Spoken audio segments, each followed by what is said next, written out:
The more brilliant we're convinced the strategy is, the more essential we're convinced the strategy is, the more likely it is that we're going to underestimate how difficult it is to execute because we see how essential this is. We see how necessary. Surely they can see it. When strategies die, it's rarely because of lack of genius.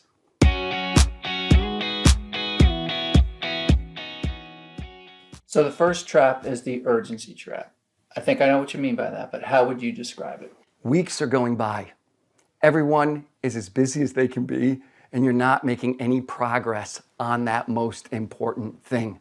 So what do people trip up on? What's the culprit? Really human nature. It's natural, completely natural, for human beings to respond in the moment to what is most urgent.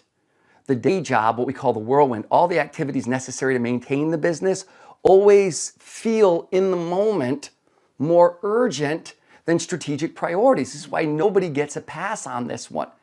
And yet we tend to think if people just understood how important this is, they would do it. But importance doesn't drive behavior. Urgency does.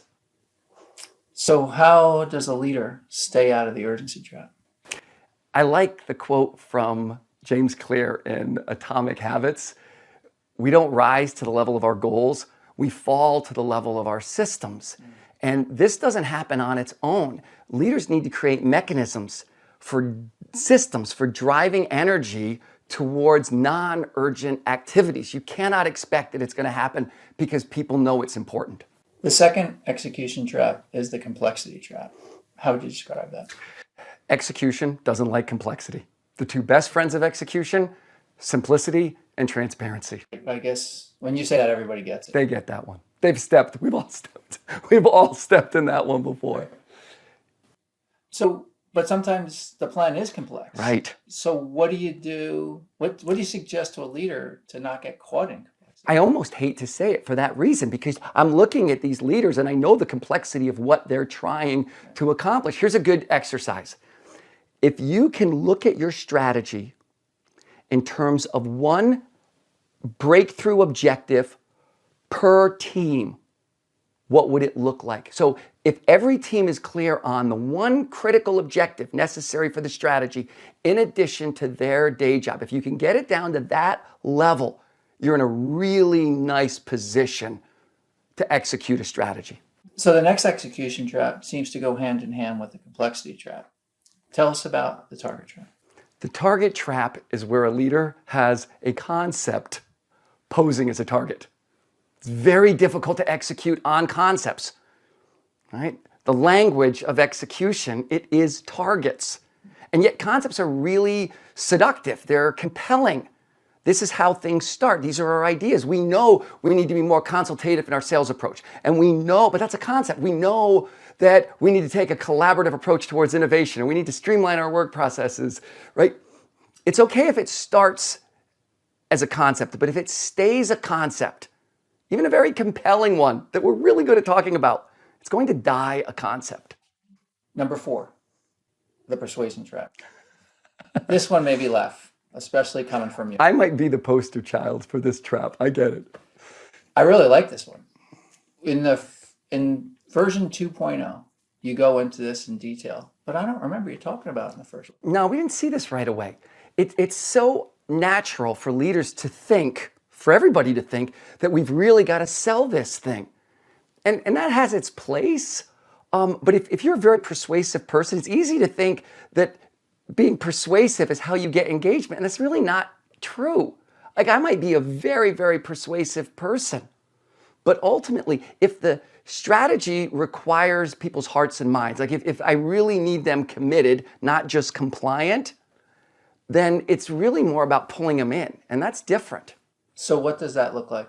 Sometimes a little goes a long way. For instance, in our 4 disciplines work, it took us a while, but we finally realized we had to let the team members, the teams, choose the lead measures, the predictive indicators for goal outcome.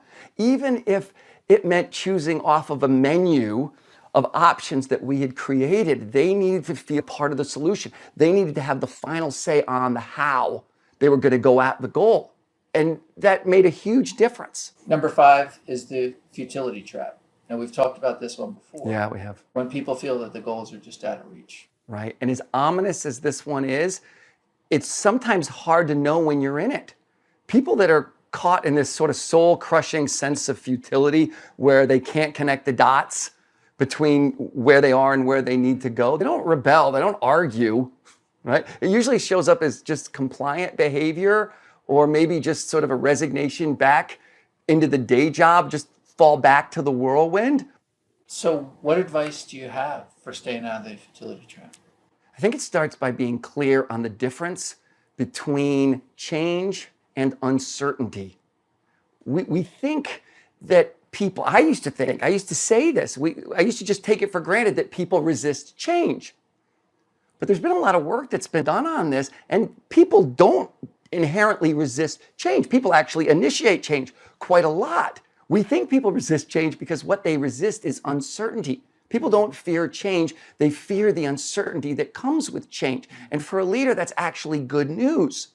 If I'm a leader and we're driving new goals, change is inevitable, right? The change that comes with any new goal, with any new pivot, that's inevitable. There's not much I can do about that. But there is a lot I can do about uncertainty. We started looking at 4 disciplines this way, but I would say for any execution methodology, it really goes a long way. Good execution principles go a long way to reducing uncertainty. Really clear goals at all levels, predictive indicators, real-time scoreboards, all reduce uncertainty and they reduce that soul-crushing futility.